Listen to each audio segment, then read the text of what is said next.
ॐ शुक्लाम्भरधरं विष्णुं शशिवर्णं चतुर्भुजं प्रसन्नवदनं ध्यायेत् सर्वविघ्नोपशान्तये।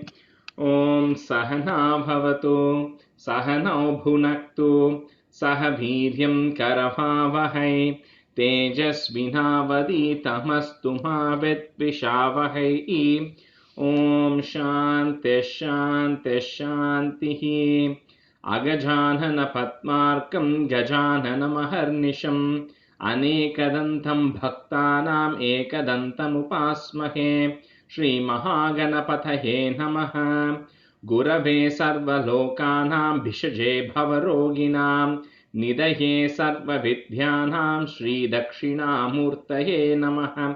अस्मद्गुरुचरणारविन्दाभ्यां नमः। वसुदेवसुतं देवं कंसचाणूरमर्दनं देवकी परमानन्दं कृष्णं वन्दे जगद्गुरुं। ज्ञानानन्दमयं देवं निर्मलस्फटिकाकृतिम् आधारं सर्वविद्यानां श्रीहयग्रीवमुपास्महे। श्रीहयग्रीवमूर्तये नमः। सरस्वती नमस्तुभ्यं वरदे कामरूपिणि विद्यारम्भं करिष्यामि सिद्धिर्भवतु मे सदा। श्रीमहासरस्वत्यै नमः। उमाकोमलहस्ताब्जसम्भावितललाटकं हिरण्यकुण्डलं वन्दे कुमारं पुष्करस्रजं। வெற்றிவேல் முருகனுக்கு ஹரஹரோஹரா. लोकवीर्यं महापूज्यं सर्वरक्षाकरं विभुं पार्वतीहृदयानन्दं शास्तारं प्रणमाम्यहं। स्वामिये शरणमय्यप्पा। वागर्ताविव सम्पृक्तौ वागर्तप्रतिपत्तये जगतः पितरौ वन्दे पार्वती परमेश्वरौ। श्रीपार्वतीपरमेश्वराभ्यां नमः। कोमलं कूजयन् वेणुं श्यामलोऽयं कुमारकः वेदवेद्यं परं ब्रह्म तस्मै श्रीगुरवे नमः। अस्मद्गुरुचरणारविन्दाभ्यां नमः। श्रीकृष्ण गोविन्द हरे मुरारे श्रीनाथ नारायण वासुदेव। श्रीकृष्ण गोविन्द हरे मुरारे श्रीनाथ नारायण वासुदेव।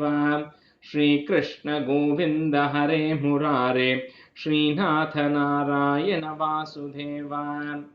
पीताम्बरं करविराजितचक्रशङ्खकौमोदकी सरसिजं करुणासमुद्रं राधासहायम् अतिसुन्दरमन्दहासं वातालयेशम् अनिशं हृदि भावयामि। कृष्णो रक्षतु मां चराचरगुरुः कृष्णं नमस्ये सदा। कृष्णेनैव सुरक्षितोऽहमसकृत् कृष्णाय दत्तं मनः। कृष्णादेव समुद्भवो मम विभो कृष्णस्य दासोऽस्म्यहं। कृष्णे भक्तिरचञ्चलास्तु भगवन्। हे कृष्ण तुभ्यं नमः। श्रीगुरुवायूरप्पा शरणं नम्राणां सन्निधत्ते सततमपि पुरस्तैरणभ्यर्थितानपि आर्तान् कामानजस्रं वितरति परमानन्दसान्द्रां गतिं च।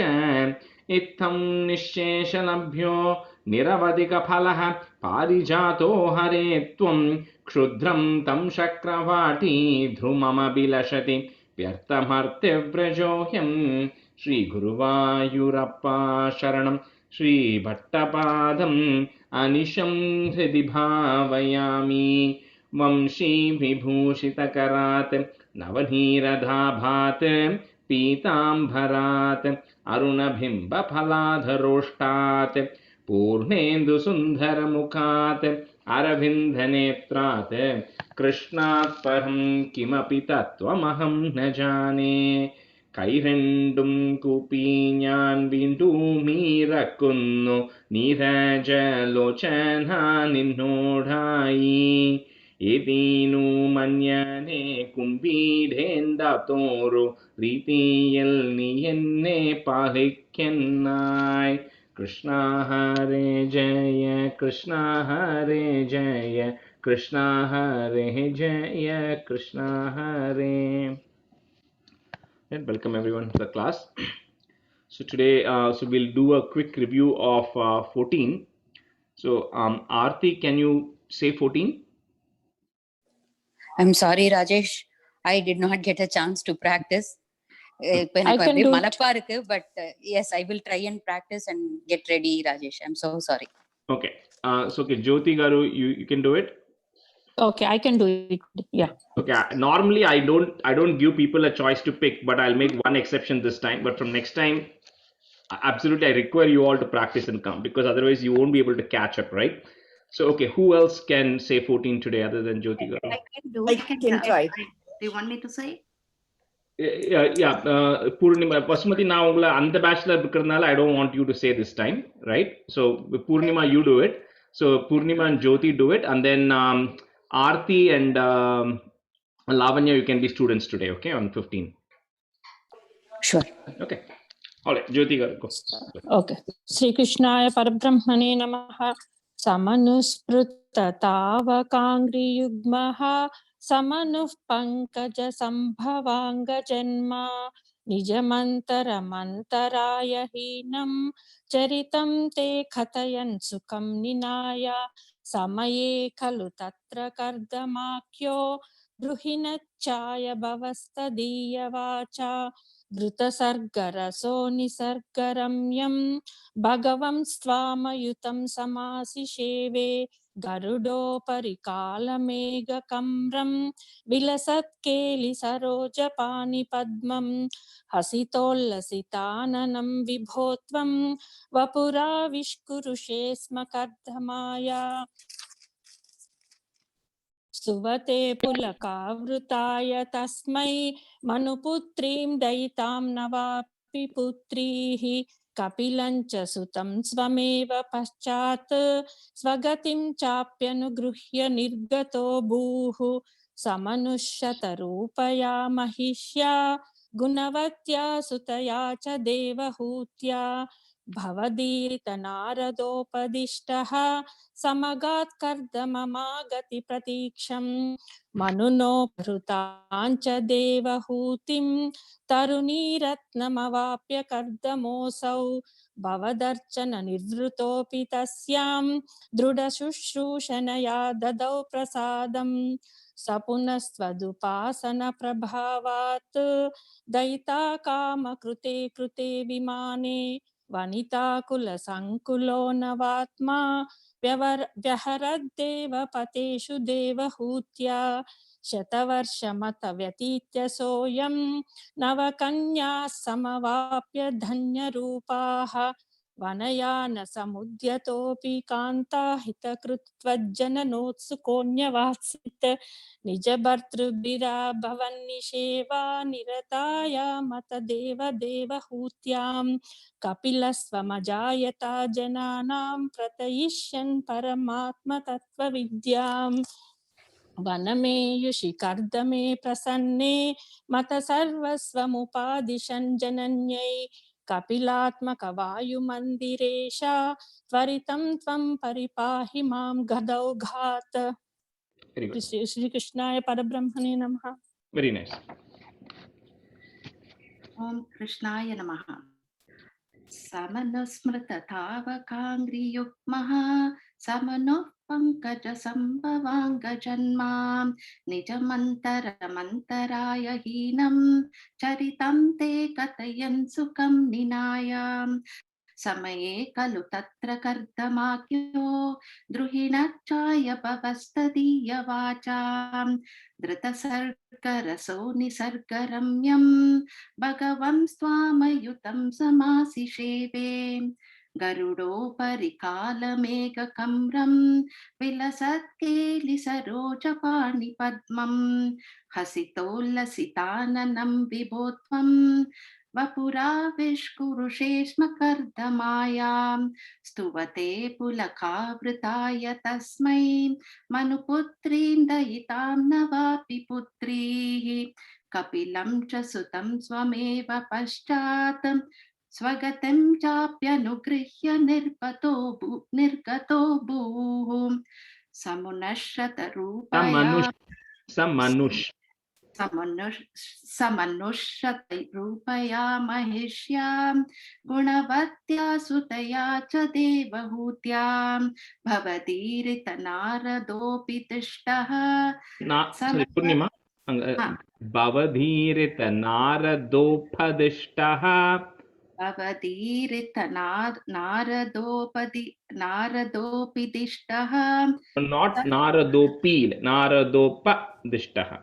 भवतीरितनादरोपदिष्टः समगात् कर्तममागति प्रतीक्षम् मनुनो भरतां च देवहूतिं तरुणीरत्नमवाप्य कर्दमोऽसौ भवतर्चन निवृतोऽपि तस्यां दृढशुश्रूषणया ददौ प्रसादम् सपुनस्त्वदुपासनप्रभावात् दयिता कामकृते कृते विमाने वनिता कुलसङ्कलो नवात्मा सङ्कुलो नवात्मा व्यहरद्देवपतेषु देवहूत्यां शतवर्षमतव्यतीत्य सोऽयं नवकन्या समवाप्य धन्यरूपाः वनयान समुद्यतोऽपि कान्ता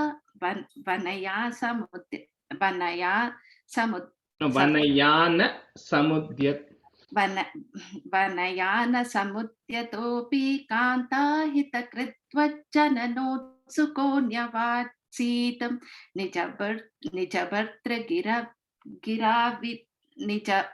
निजभर्तृगिरा भवन्निषेवा निरताया मतदेव देवहूत्यां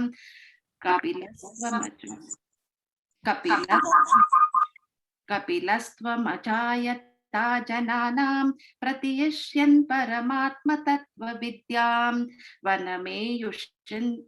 वनमेयुषि कर्दमे प्रसन्ने मत सर्वस्व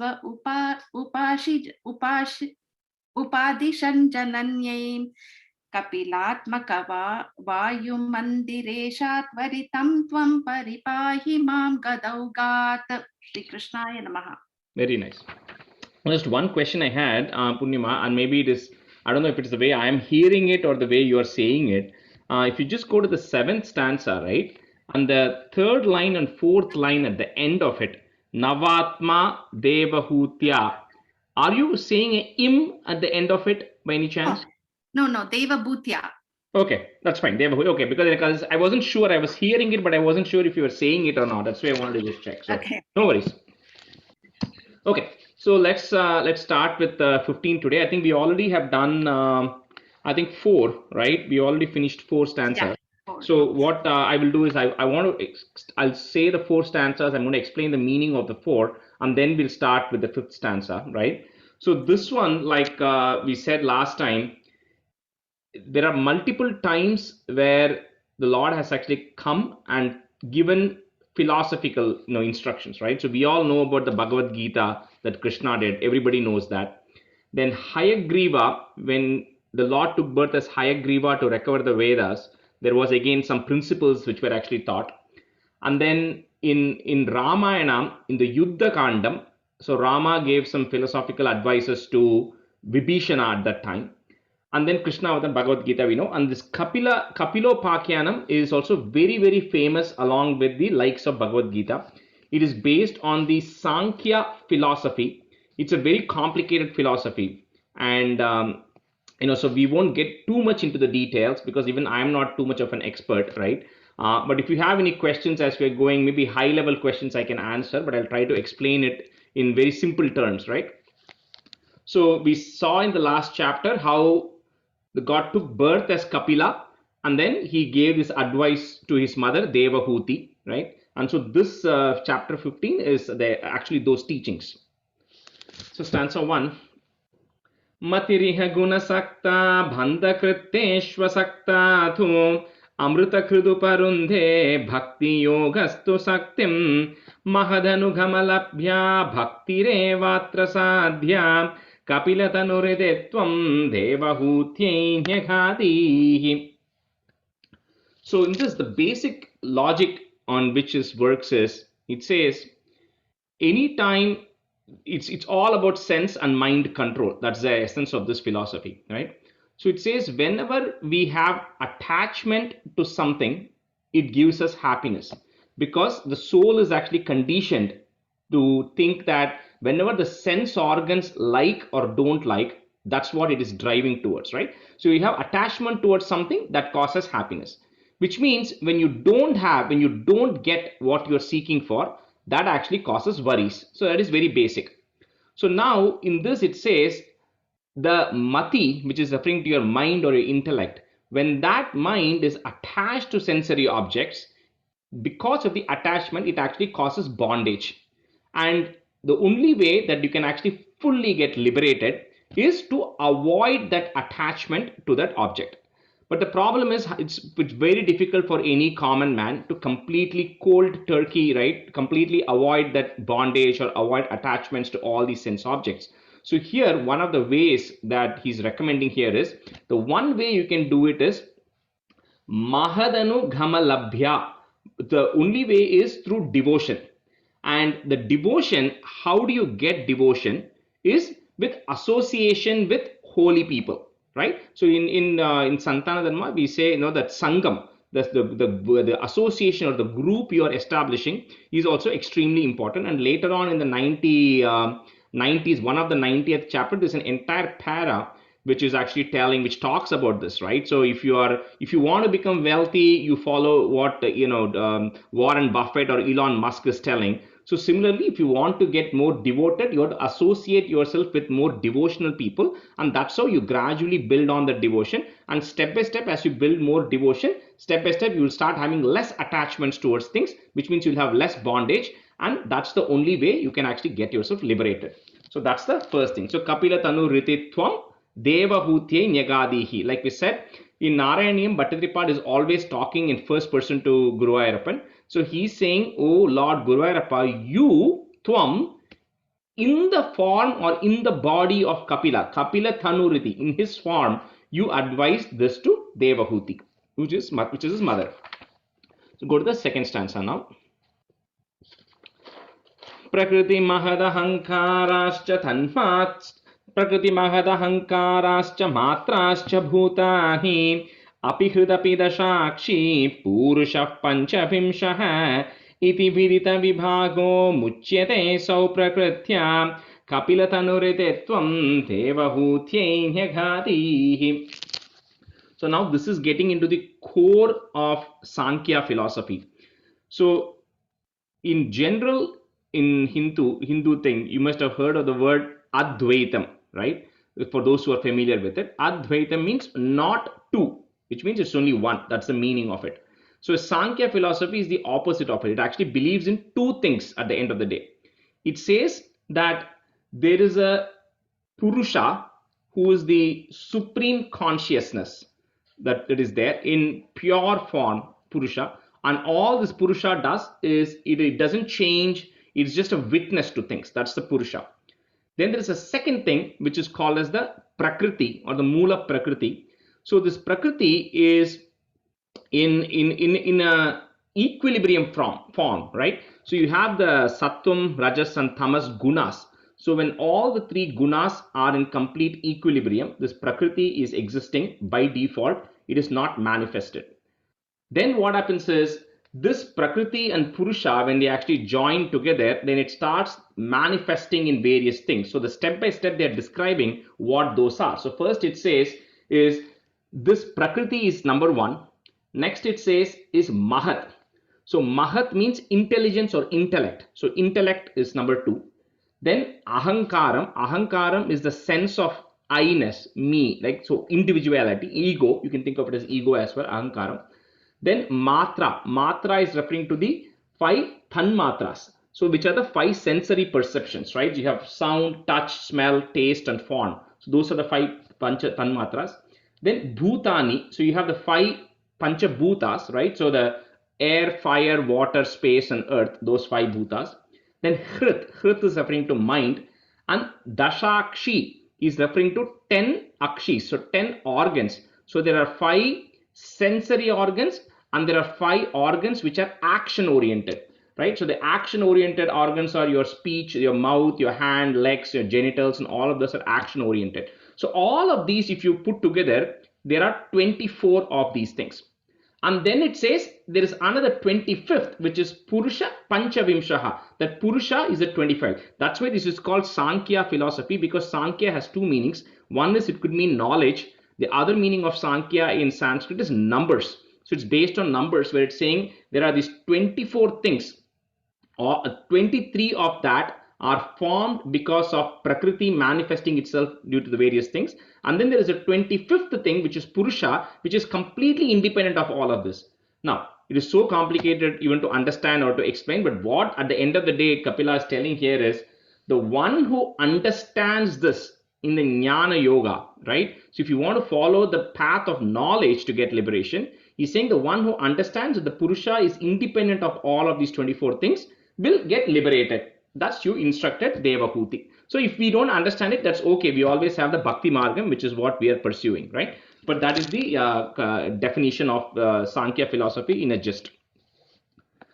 So number 3, Prakriti Gata Gunaughaihi Najyate Purushohyam Yadi tu sajati tasyam Tadgunastam bhajeran Madanu bhajana tattva lochanai sapya phehyate Kapilathanuretvam devahutyaihyakati.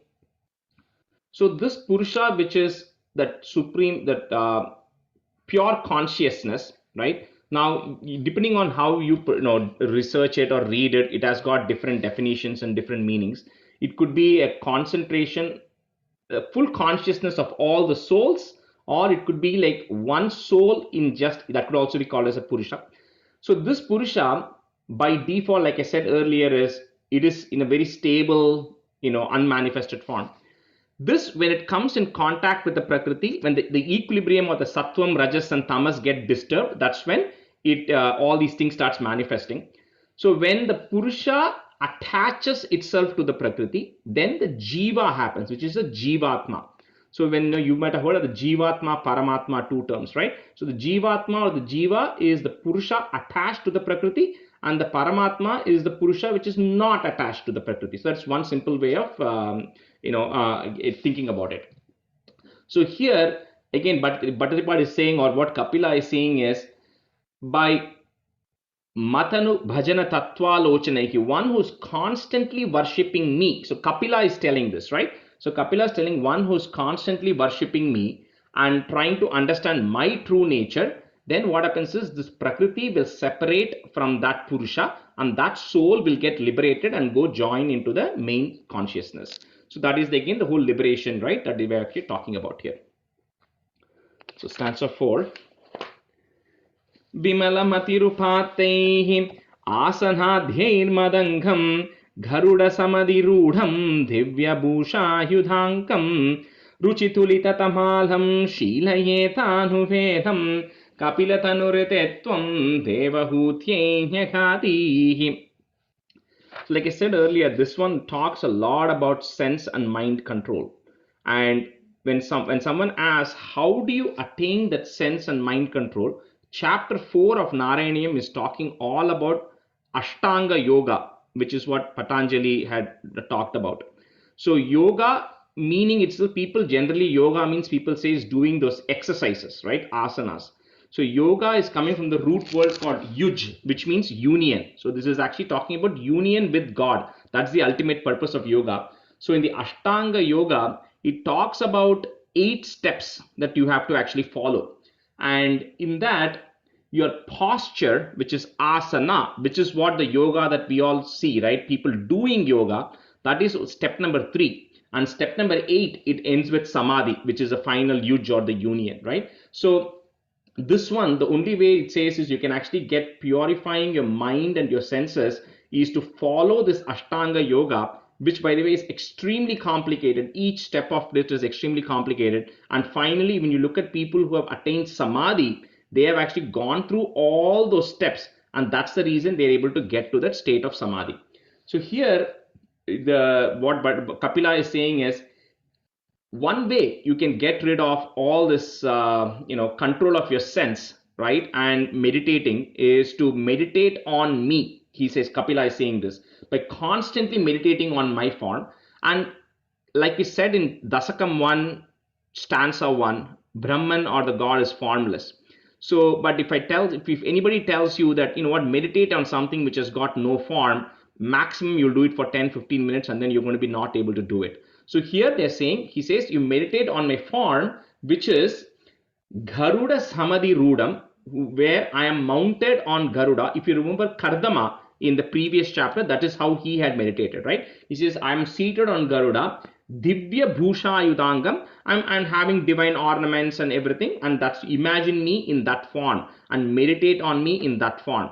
And since a few people here are also, from the Devi Mahatmyam group, in every Devi Mahatmyam, when we say Dhyanam and then we say Khadgam Chakra Paleshu, any stanza you say, it is describing the form of the Devi on which you need to meditate, right? So they're describing a form, so you can put your mind to it and meditate. And that's what the Kapila is saying here is, meditate on a form of mind where I'm sitting on Garuda and I'm having this divine, ornaments and weapons and everything, and meditate on me constantly. And once you do that, then you'll be able to control it. So that was stanza number 4. So now we'll start the stanza 5. So Aarti, you can go first, and Lavanya Garu, you can go second. Okay. Okay. Mama guna khana leela karnanaihi kirtanadhyaihi Maisura saridhoga prakya chitthanuvrittihi bhavati parama bhaktihi sahi mrityor vijhetri kapilathanuritetvam devahutyaihyakadihi. So here is talking about mrityor vijetri. So how do you escape death? So which is the cycle of life and death, right?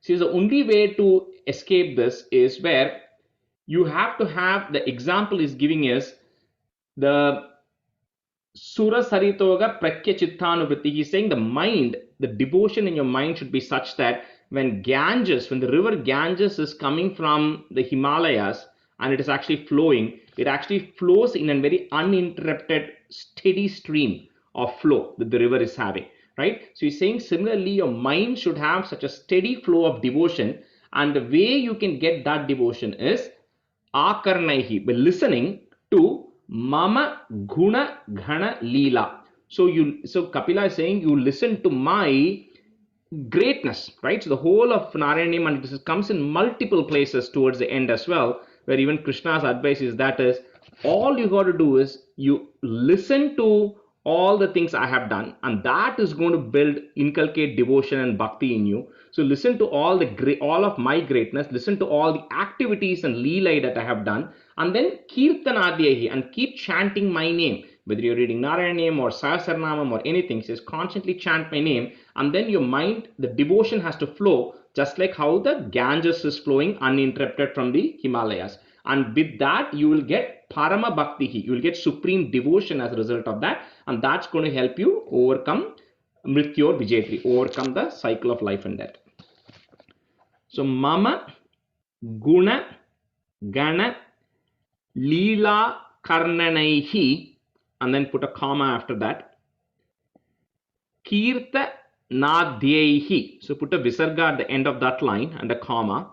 Kirta Nadhyaihi. So in the next line on top of ma, if you have a ir, then remove that ir off, that goes away. So Mai Sura Sari Dhoga Prakya Chittanu Vrittihi Bhavati Parama Bhaktihi, comma, Sahi Mrityor Vijetri, comma, Kapila Thanurititvam Devahutye Nyagadihi. Mama Gunagana Leela Karnanaihi Kirtanadhyaihi Mai Surasari Dhoga Prakya Chitthanuvrittihi Bhavati Parama Bhaktihi Sahi Mrityor Vijetri Kapila Thanurititvam Devahutye Nyagadihi. Aarti, go ahead. Mama Gunagana Leela Karnanaihi Kirtanadhyaihi मयि सुरसरि दोग प्रख्यचित्तानुवृत्तिः भवति परमभक्तिः सा हि मृत्योर्विजेत्री कपिलतनुरितित्वं देवहूत्यै न्यगादीः मम गुणगणलीलाकर्णनैः कीर्तनाद्यैः मयि सुरसरिदोग प्रख्यचित्तानुवृत्तिः भवति परमभक्तिः सा हि मृत्योर्विजेत्री कपिलतनुरितित्वं देवहूत्यै न्यगादीः.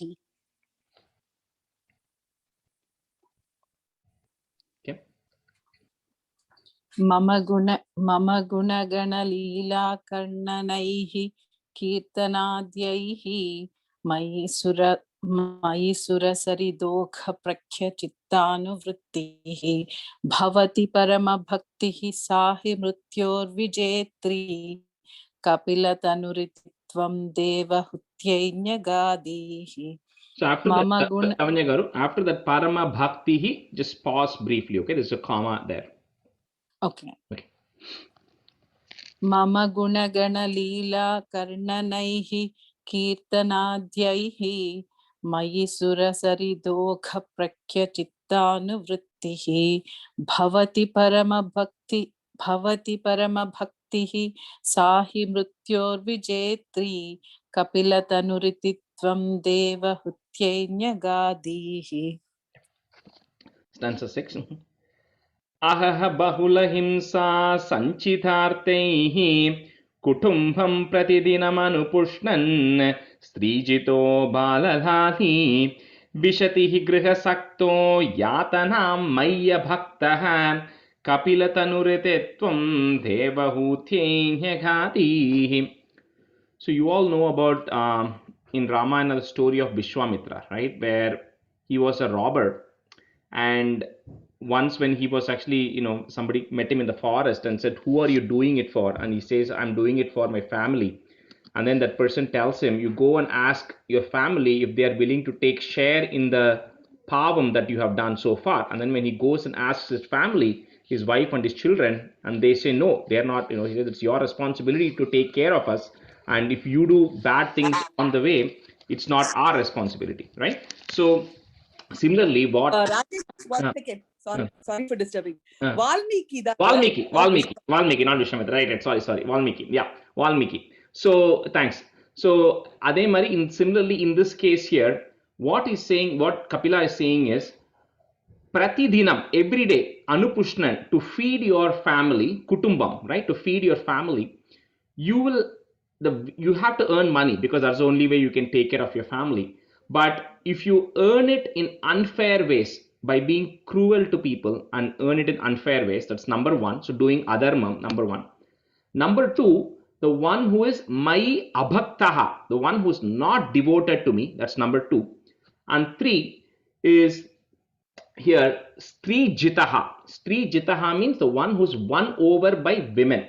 So one who's kind of given, who gives away, to women, and who's attached, and then griha saktaha, who's very attached to his house and his possessions.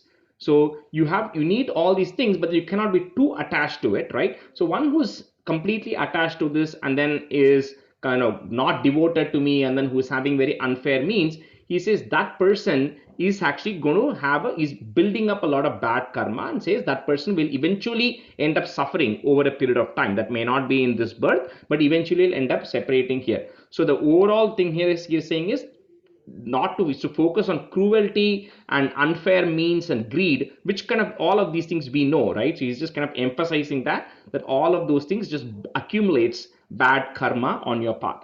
Thus Kapilatanuriditvam Devahutye Nyagadihi. So ahaha bahula himsa sanchitartaihi, and then comma after sanchitartaihi, kutumbam, and then put a plus at the end of that first line to join to the second line. Kutumbam pratidinam anupushnan. You can say it together. Pratidinam anupushnan is also good, or pratidinam anupushnan, and then put a comma after that. Strijito bala lali. विशति हि गृहसक्तो यातनामय्यभक्तः comma कपिलतनुरितित्वं देवहूत्यै न्यगादीः.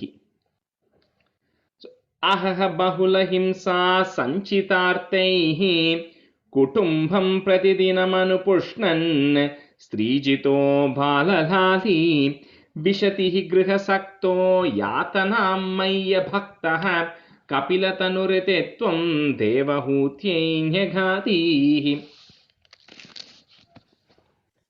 ஒரே ஒரு question, அந்த பாலலாலி இருக்குல்ல, அதுல light ல R ல? La, just la, not the la. Okay Balalali. Okay. அஹஹ அஹஹ பகுல ஹிம்சா சஞ்சிதார்த்தைः குடும்பம் பிரதிதினம்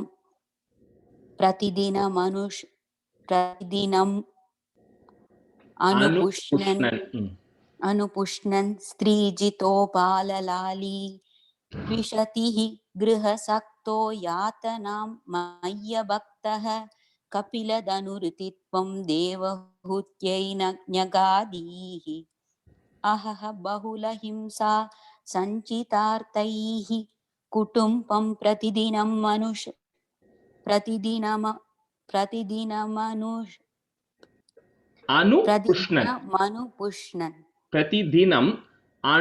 अनुपुष्णन्. Okay.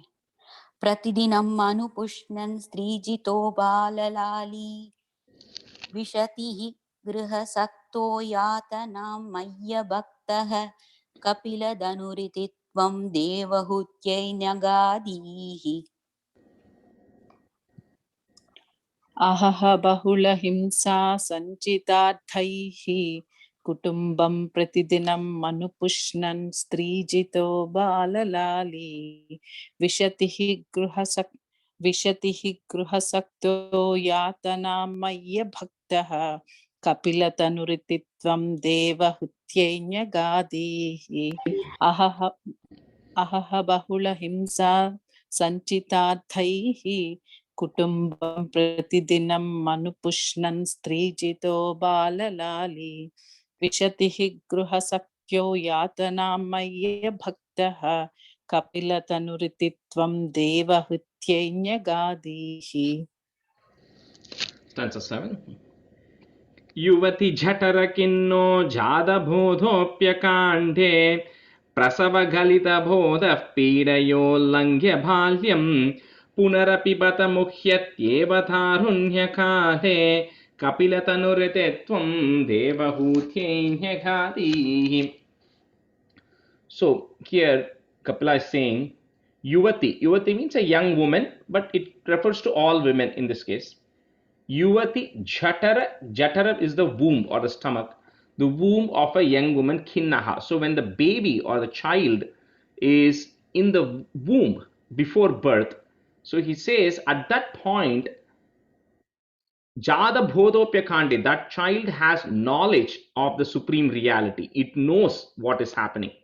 But it's of no use because it is still sitting in the, it is in the womb. It can't do anything about it. It can't act on it, right? It can't take it. It can't do anything different, but it has knowledge at that time.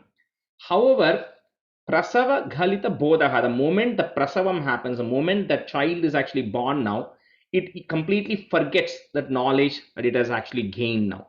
So it is now completely with Maya, it has been completely shielded or covered, and so it doesn't know it anymore. And then what happens is in childhood, Pidayo Langya Bhalyam, in childhood, it goes through several sufferings, it goes through several struggles, right? And I don't have to list everything, but you kind of know, right? All children, they know they have to be in diaper, they can't move, they can't talk, they can't tell what they want. So at every age, there are problems which are actually building up for a child. So it's going through all these sufferings when it is a child. Later on, Tarunya Kale means during your youth. So during the youth, and this is universal across the world. So everywhere, wherever there are youth, so they all have Punaha later on api Bhata Mukhyati eva. So they are now stuck with infatuation and all the other things, right? They are now bounded with all of those things as a result of youth. So because of that, they don't get to realize that ultimate truth where they are not able to control the sense and mind, all of this, they are not able to realize it. And that is the biggest challenge, right? So they had it before, but when the baby was born, it completely forgot, lost it, and then it goes through all these things. And this is the same thing Krishna also says in Bhagavad Gita to some extent, right? So that's what is being said here as well. So Yuvati Jathara Kinno Jata Bodhopya Kande, comma, Prasava Galita Bodaha is there. So put a F or if to join it. So Prasava Galita Bodaf Pidayol Langya.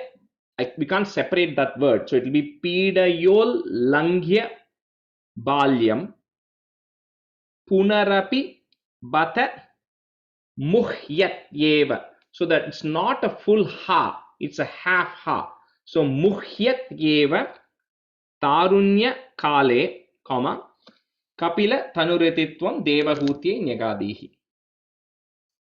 Yuvati Jathara Kinno Jata Bodhopyakande Prasava Galita Bodha Pidayo Langya Bhalyam Punarapi Bata Muhyat Yeva Tarunya Kale Kapila Tanurititvam Devahutye Nyagadihi. युवति जठर किन्नो जातबोधोऽप्यकाण्टे प्रसवकलितबोधः पीडयोल्लङ्घ्य बाल्यं पुनरपि पतमुह्यत्येव तारुण्यकाले कपिलतनुरितित्वं देवहूत्यै न्यगादीः युवति जठर किन्नो जातबोधोऽप्यकाण्टे प्रसवकलितबोधः पीडयोल्लङ्घ्य बाल्यं पुनरपि पतमुह्यत्येव तारुण्यकाले कपिलतनुरितित्वं देवहूत्यै न्यगादीः. So Arti, and the first line, right? The first word, Yuvati Jathara. That ta is a emphasis ta, right? So you are saying that be Yuvati Jathara Kinno. Okay, so just make sure to put an emphasis there. Stress. युवति जठर खिन्नो जात बोधोप्यकाण्डे प्रसवगलित बोधः पीडयोल्लङ्घ्य बाल्यं पुनरपि बत मुह्यत्येव तारुण्यकाले कपिलतनुरितित्वं देवहूत्यै न्यगादीः. देवहूत्यै न्यगादीः. युवति जठर खिन्नो जात बोधोप्यकाण्डे प्रसवगलित बोधः पीडयोल्लङ्घ्य बाल्यं पुनरपि बत मुह्यत्येव तारुण्यकाले कपितनुरितित्वं देवहूत्यै न्यगादीः. Okay, so stanza 8. Pitrusuraganyaji dharmiko yo grihastah sacha nipatati kale dakshinat vopagami mainihitamakhamam karmatudak pathartham kapilathanurititvam devahutye nyagadihi. So you all must have heard it in different places as well, right? So here the one example that's being given is a grihastha, a householder, as an example, who is dharmikaha, who is now doing all the things in righteous way. So previously talked about how they are not doing in righteous ways, and then what happens, right? Is building up a lot of bad karma. So now it's the example of a grihastha who's doing things all in the right ways, righteous ways, dharmikaha. And then Pitru is referring to your ancestors. Sura is referring to all the gods. Pitru Sura Ghanayaji, he's doing all the necessary sacrifices and all the things to the gods and then to the ancestors as well. Even then, when that grihastha, when that person dies, it says he goes Dakshinat Vopagami. So he goes to the southern path. So the Murdni, which is the top of your head, right? So when the soul departs through the top of your head, the Murdni, and then it takes that Sukshma Shariram and then it goes, So that is when it is actually getting liberated completely. Otherwise, it doesn't go through the north. So he says when it goes to the southern path, even though he has done all these things, he has accumulated all these good karma, but he still departs to the southern path. And then in due course, what happens is, such a nipatati kale, when the appropriate time comes against, he's then back, born again into this earth, because he's built up karma and he has to spend that karma in the next birth of his. So he's not completely liberated. So, however, karma akhamam, so the one who is doing his actions without expecting anything in result, mai nihitamam, and completely dedicating it to me. So Kapila is saying this, that person goes to udak padartham, that person goes to the northern path. So this is exactly what Krishna then, after several yugas later on in Dwapara Yuga, Krishna comes and tells in Bhagavad Gita as well, right? So we kind of know this concept. So which is exactly the same thing his Kapila is telling here several yugas back, saying that the one who's kind of, you completely dedicate everything to me, do not worry about the result, and still do righteous things, then you get liberated. If you do all the righteous things, but you're not dedicating it to me completely, you are building up karma by which you're going to come back into this earth when the appropriate time comes. So, Pitra, Sura, Gana, Yaji, Dharmiko, Yo, Grihastaha, comma, Sacha Nipatati Kale, Dakshinat Vopagami, Mai Nihitam Akhamam. So, you can break it Nihitam Akhamam, or you can say it together as Nihitam Akhamam. So, Mai Nihitam Akhamam, Karma Tudak Patartham, comma, Kapila Tanurititvam Devahutye Nyagadihi. Pitrasuraghanayaji Dharmiko Yo Grihastha Sacha Nipatati Kale Dakshinat Vopagami Mai Nihitamakhamam Karma Tudak Pathartham Kapila Tanurititvam Devahutye Nyagadihi. पितृसुरगणयाजी धार्मिको यो गृहस्थः स च निपतितकाले दक्षिणा Sacha Nipatati Kale. निपतति स च निपतति काले दक्षिणात् वोपगामी मयि निहितमकामं कर्मदूतपदार्थं कपिलदनुरुतित्वं देवहूत्यै न्यगादीः पितृसुरगणयाजी धार्मिको यो गृहस्थः स च निपतति काले दक्षिणात् वोपगामी मयि निहितमकामं कर्मदूतपदार्थं कपिलदनुरुतित्वं देवहूत्यै न्यगादीः पितृसुरगणयाजी धार्मिको यो गृहस्थः पितृसुरगणयाजी धार्मिको यो गृहस्थः स च निपतिति काले दक्षिणाद्वोपगामी मयि निहितमकामं कर्म तूदक्पदार्थं कपिलतनुरितित्वं देवहूत्यै न्यगादीः. When you go to second line again, you say Nipatiti or something. Nipatati. The second line. Nipatati. Yeah. पितृसुरगणयाजी धार्मिको यो गृहस्थः स च निपतति काले दक्षिणोद्वोपगामी मयि निहितमकामं कर्म तूदक्पदार्थं कपिलतनुरितित्वं देवहूत्यै न्यगादीः.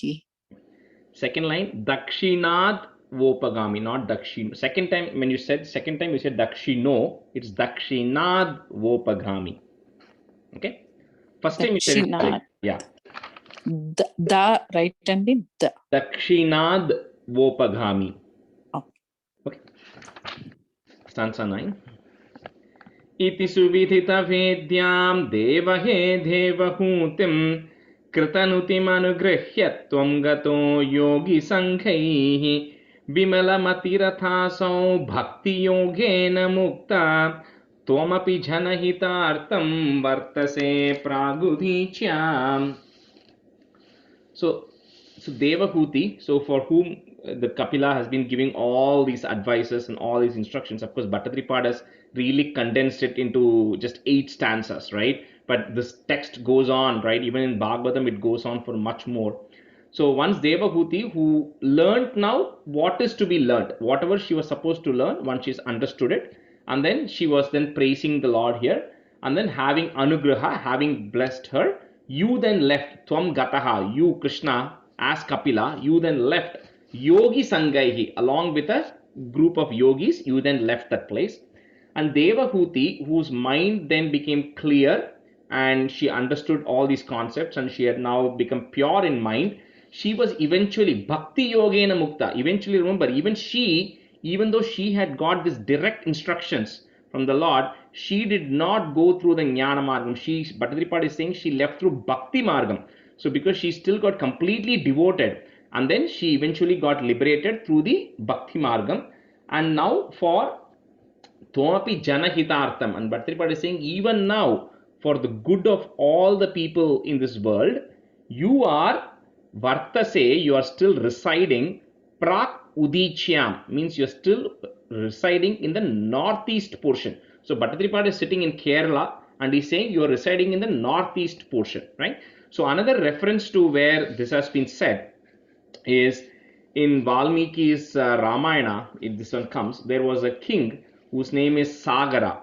So that king was performing an Ashwamedha Yaga, and that king actually had 60,000 sons. And there was another story of how he wanted 60,000 girls, or girls, daughters, and then he ended up getting 60,000 sons after all the things he did. So he then was performing his Ashwamedha Yaga, and the horse was going, and Indra was worried that if that person completes Ashwamedha Yaga, he's going to become really powerful.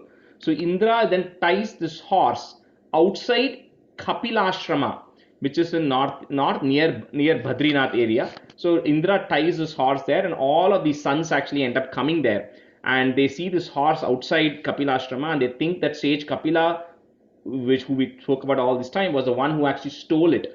So because of the thinking, because it thought wrong and accused him in a wrong way, when Kapila opened his eyes, all of these people got burnt because of the heat from their body. So, and then eventually his other son from another wife came in and then rescued the horse. There's another whole Ramayana story around it, right? So that is referring to really northeast Badarikashrama, approximately that region is where even Bhattacharya is saying you're still residing there for the benefit of the whole world.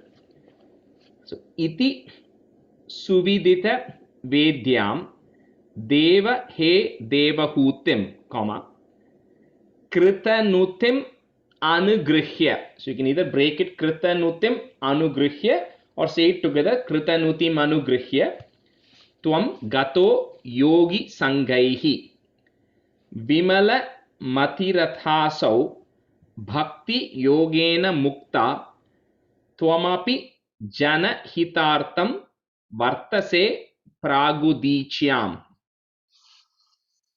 इति सुविदितवेद्यां देवहे देवहूतिं कृतनुतिमनुगृह्य त्वं गतो योगिसङ्घैः विमलमतिरथासौ भक्तियोगेन मुक्ता त्वमपि जनहितार्थं वर्तसे प्रागुदीच्याम्. इति सुविदत वेद्यां देव Suvidita. Sorry, इति Lakshmi. Ah. Do we break at mukta? Mukta, second, Yeah, after the third line, end of that line, bhakti yogena mukta, there's a comma. Yes. okay. इति सुविदित वेद्यां देवहे देवहूतिं कृतनुतिमनुगृह्य त्वं गतो योगिसङ्गैः विमलमतिरतासौ भक्तियोगेन मुक्ता त्वमपि जनहितार्थं वर्धसे भ्रागुदीच्याम्. Vartase. Okay, vartase pragudichyam. Okay. वर्तसे प्रागुदीच्य. Yeah. त्वमपि जनहितार्थं वर्तसे प्रागुदीच्याम् इति सुविदित वेद्यां देवहे देवहूतिं कृतनुतिमनुगृह्य त्वं गतो योगिसङ्गैः विमलमतिरतासौ भक्तियोगेन मुक्ता त्वमपि जनहितार्थं वर्तसे प्रागुदीच्याम्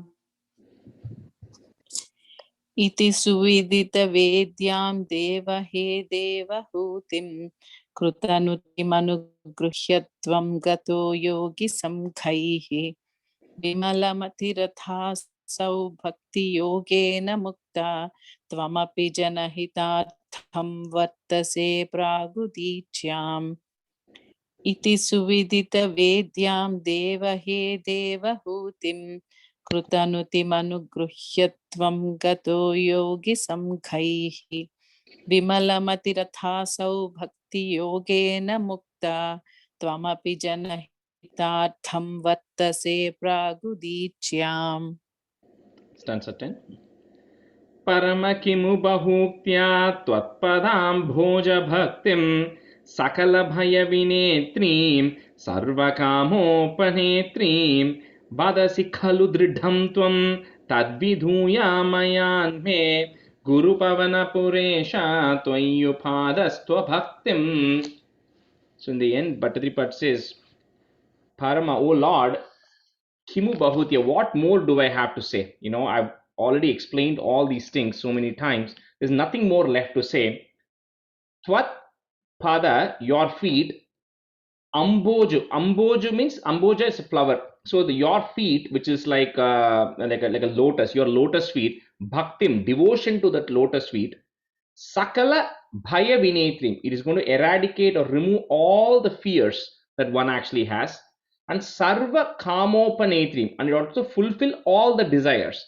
Now it is important here to note when somebody says, when Bhattipad says it will fulfill your desires, it depends on what your desire is, right? If your desire is to hurt somebody or harm somebody or to have more than what you need, of course those things will not happen, but the right desires, right? So all the right desires you have and more, that will be fulfilled, and all your fears will be eradicated by complete devotion to your lotus feet. Vadasi kalu dridam tvam. And he's saying, I am not saying this. Bhattadripat is saying, I am not the one saying this. Tvam, you are saying this, right? O Krishna, dridam, in a very firm manner. So you have said this through this Kapilopakyanam very firmly, that devotion to your feet is the only way out. So I am completely surrendering to you. So please eradicate all the ailments that I am having. O Lord of Guru Pavanapuresha, O Lord of Guru Ayur, not only eradicate all the ailments I'm having, also Tvayu Padastva Bhaktim, also give me, endow me, right, with devotion to you. So I always constantly have devotion to you as well. So with that, Bhattadripat ends this Dasakam. So Parama Kimu Bahuktya, it's a half ik there. So Bahuktya Tvat Padambhoja Bhaktim, comma, Sakala Bhaya Vinetrim, comma, Sarva Kamopanetrim, Vadasi Khalu Dridham Tvam, comma, Tat Vidhuya Mayanme, comma, Guru Pavanapuresha Tvayu Padatsva Bhaktim, Padatsva Bhaktim.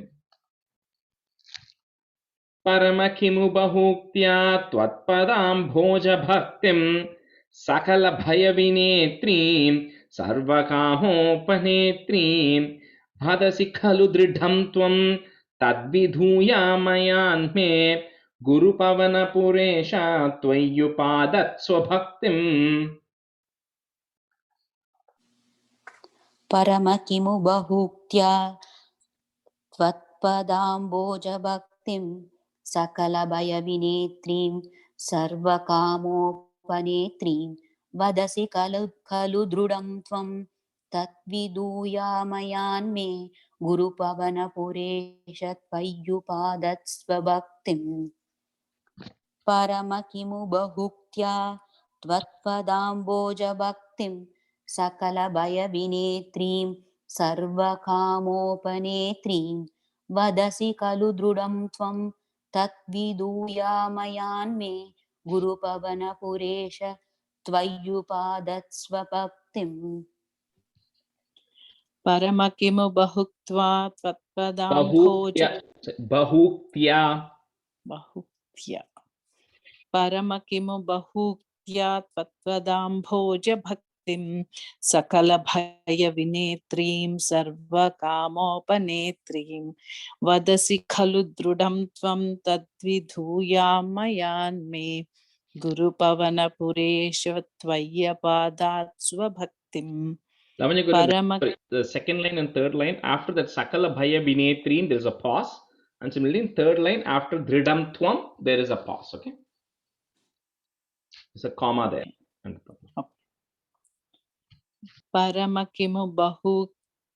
परमकिमु बहुक्त्या त्वत्पदाम्भोज भक्तिं सकलभयविनेत्रीं सर्वकामोपनेत्रीं वदसि खलु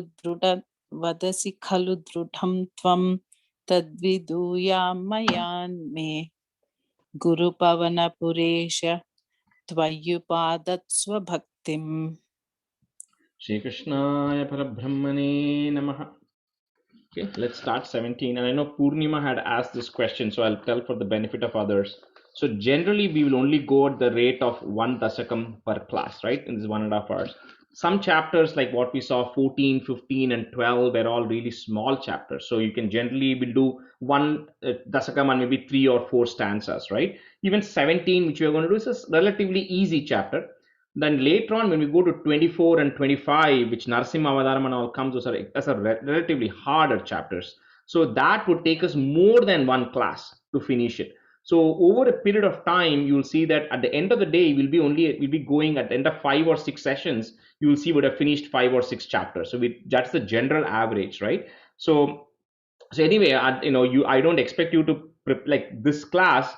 Is next class when you come, I don't expect you to learn 17 because I wouldn't have sent you the recording, but I expect you to finish 15. But we'll do 3 or 4 stanzas of 17 today, and then we'll continue it in the next class, right? So 17 is Dhruva Charitram. So that is, I'm sure all of you heard about Dhruva. So this is about that story. So we'll get started.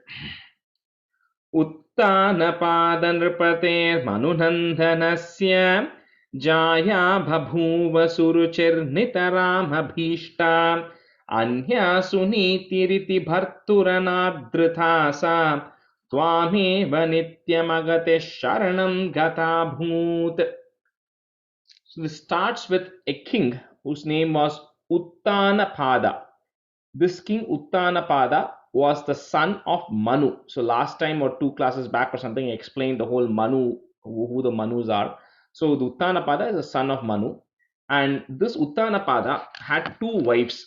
So the one of his wife was, her name was Suruchi. That Suruchi was Nitaram Abhishta.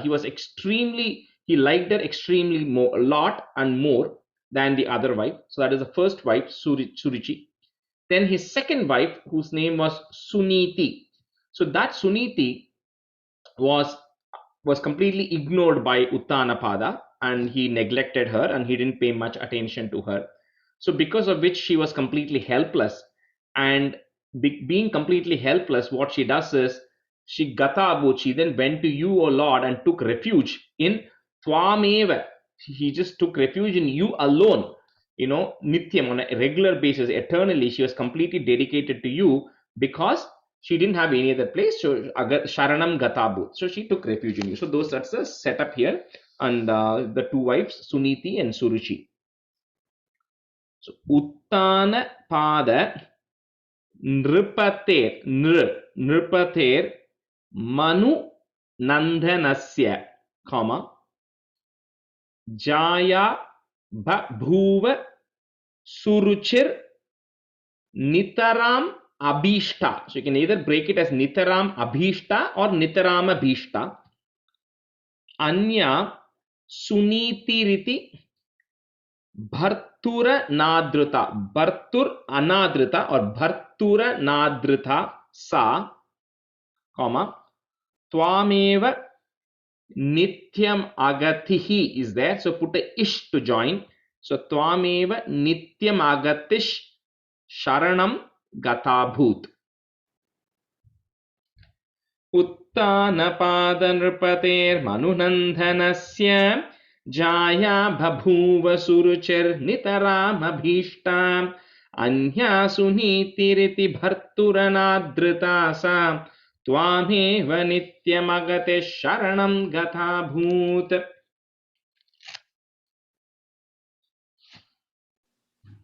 उत्तानपादनृपतेर्मनुनन्दनस्य जाया बभूव सुरुचिर्निधरामभीष्टा नितराम, sorry Arti, नितराम अभीष्टा.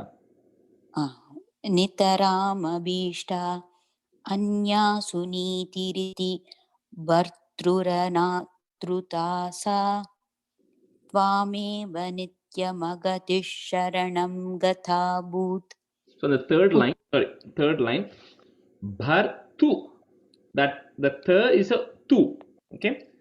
Bhartura na dr, then the d is a r, dr. Bhartrura. No, bhartura, the third is a tu, tu, bhartura na dritasa, so that is a r. Drutasa. Yeah.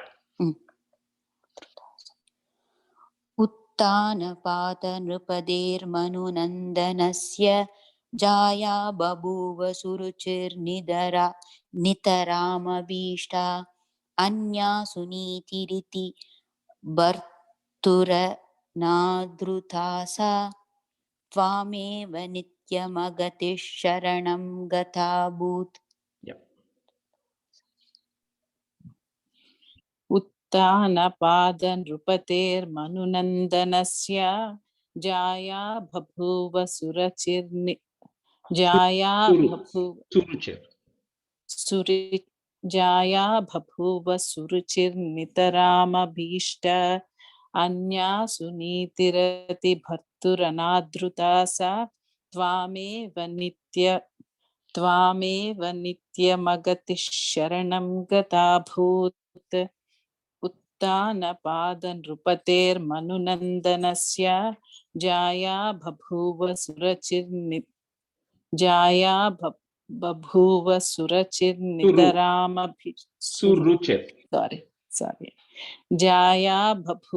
सुरुचिर्नितरामभीष्ट अन्या सुनीतिरिति भर्तुरनादृता सा त्वामेव नित्यमगतिः शरणं गताभूत्. Stanza 2. Anke petus suruchiputrakamuttamam tam दृष्ट्वा ध्रुवः किल सुनीति सुतोधिरोक्ष्यन् आचक्षिपे किल शिशुः सुतरां सुहृच्या दुस्सन्त्यजा खलु भवद्विमुखैरसूया. So these two wives that he had, Suruchi and Suniti. So the Suruchi son's name is Uttama and Suniti's son's name is Dhruva.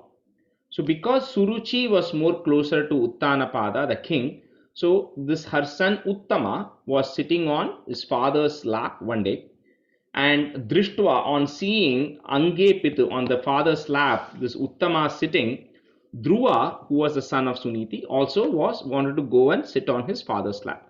So when he approached Uttanapada to sit on his lap, so Suruchi was very angry against it, and then she Akshishipe Kila Shishu, even though Dhruva was a very small child, she scolded him and kind of told him that he cannot sit on his father's lap because he doesn't have right, and Uttama, who is the first one, had only the right to sit on the father's lap.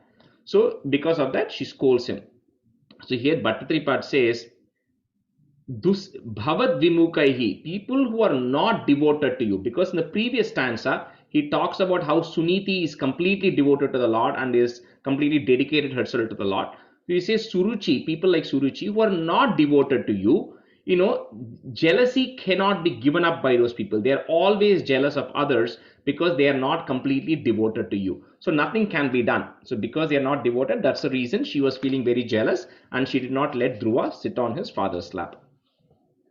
So Anke Pituhu is there. So put a is to join it. So Anke Pitus Suruchi Putrakam Uttamam Tam. Putrakam Uttamam Tam, comma. So Uttamam is double T. There should be two tas, one full ta and a half ta. It. So Uttamam Tam, comma. Drishtva Dhruvaha is there. So put a ich to join it. Drishtva Dhruvah Kila Suniti Sutodi Rokshyan. Sutodi Rokshyan. Achikshipe. So first is a cha, next is a ksha. So achikshipe. Kila Shishuhu is there. So put a is to join. Shishus Sutaram Suruchya, comma. Dussantyaja Khalu Bhavat Bimukaira Suya. Bimukair Asuya. Bimukaira Suya. Anke Pitus Suruchi Putrakam Tam Drishtva Dhruvah Kila Suniti Sutho Dhirokshen Achikshipe Kila Shishus Sutaram Suruchyam Dussantyaja Khalu Bhavat Bimukaira Suya. Anke pitus suruchi putrakam tam drishtva Dhruva kila suniti suto dirokshyan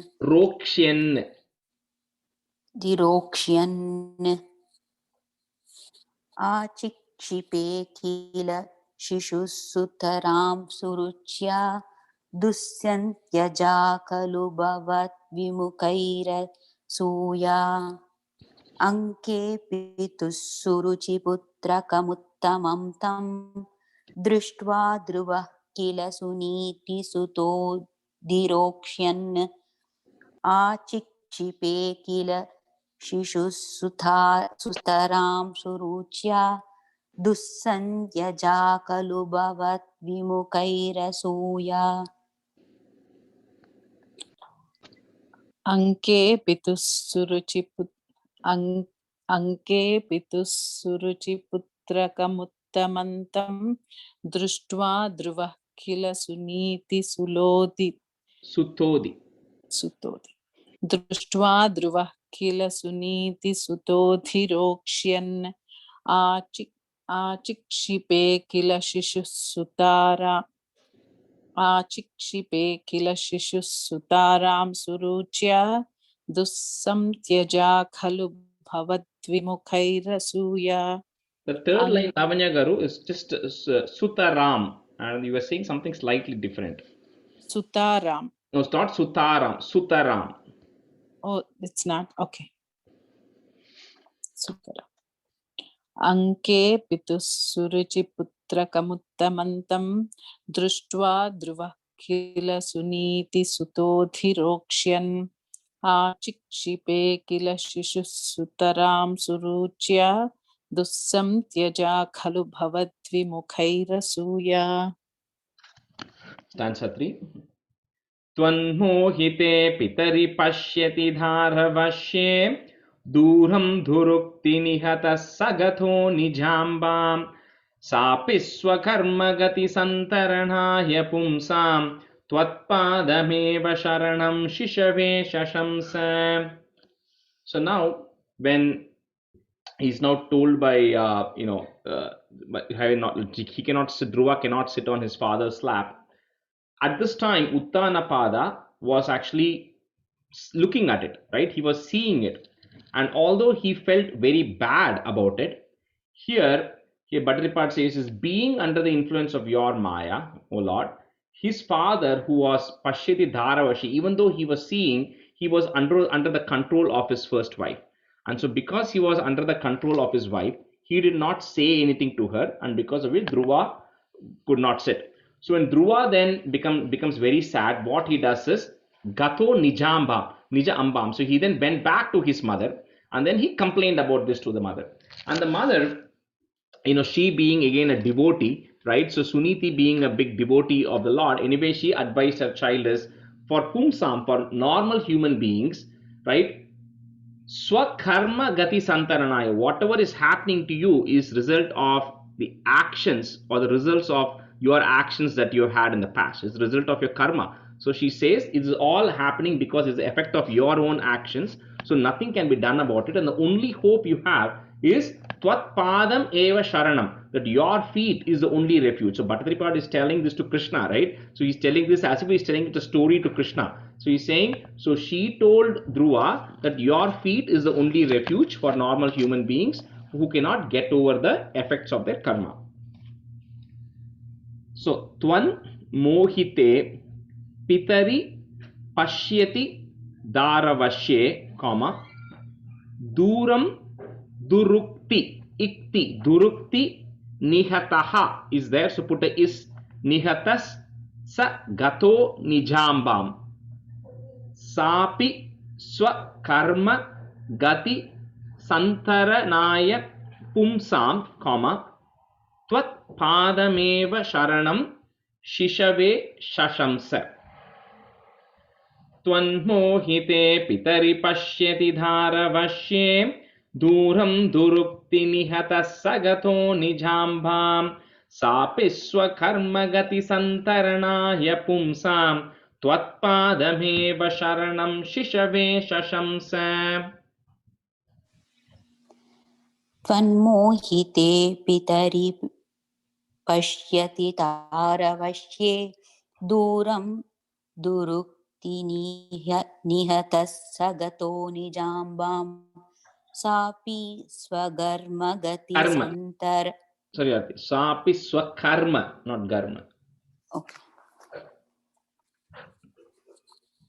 Third line. Sapi swakarmagati santaranaya pumsam Tvatpadameva sharanam shishave shashamsa. Tvanmohite pitari Tvanmohite pitari pashyati taravashye duram durukti nihitas sagato nijambam. Nihatas sagato nijambam sapis swakarmagati santaranaya pumsam tvatpadameva sharanam shishave shashamsa.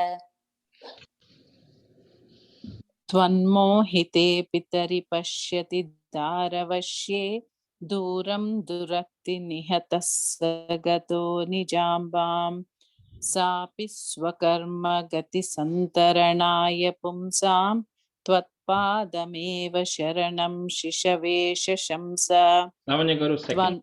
Durukti. Yeah.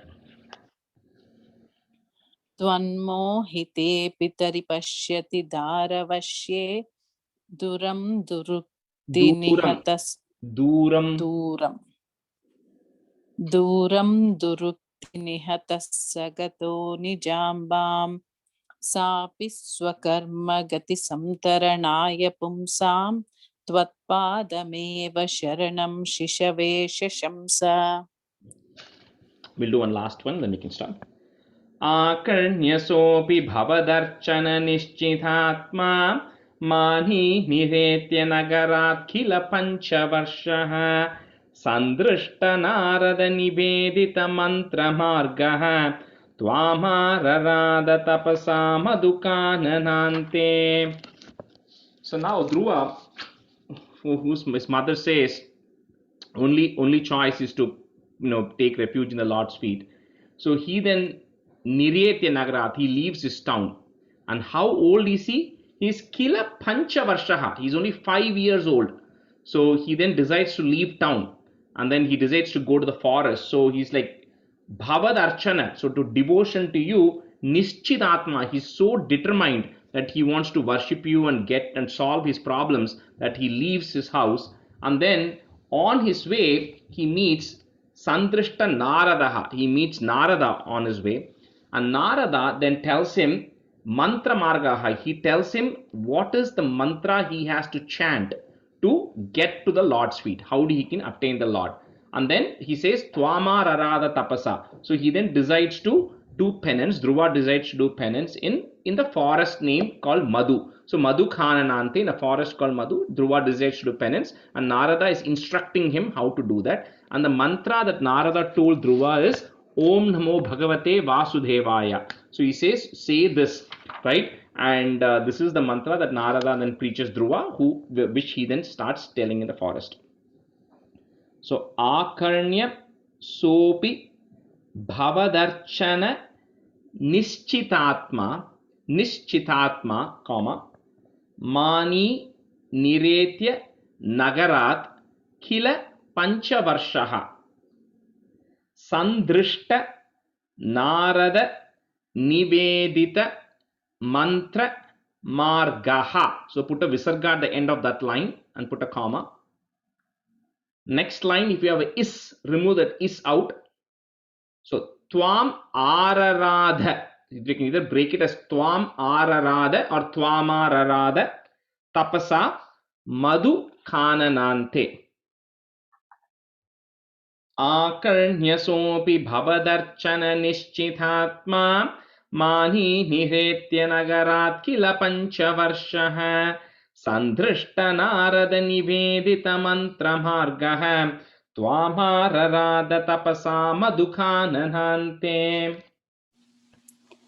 आकर्ण्यसोऽपि भवदर्शननिश्चितात्मा मानी निरेत्य नकरात् किल पञ्चवर्षः सन्दृष्टनारदनिवेदितमन्त्रमार्गः त्वामाररात तपसा मधुकाननान्ते आकर्ण्यसोऽपि भवदर्शननिश्चितात्मा मानी निरेत्य नकरात् किल पञ्चवर्षः सन्दृष्टनारद निवेदितमन्त्रमार्गः त्वामाररात तपसा मधुकाननान्ते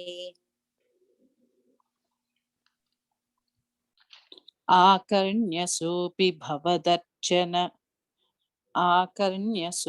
भवदर्चन निश्चितात्मा मानी निरेत्य नगरात् किल पञ्चवर्षः सन्दृष्ट्व नारद निवेदित मन्त्रमार्गः त्वामारराध तपसा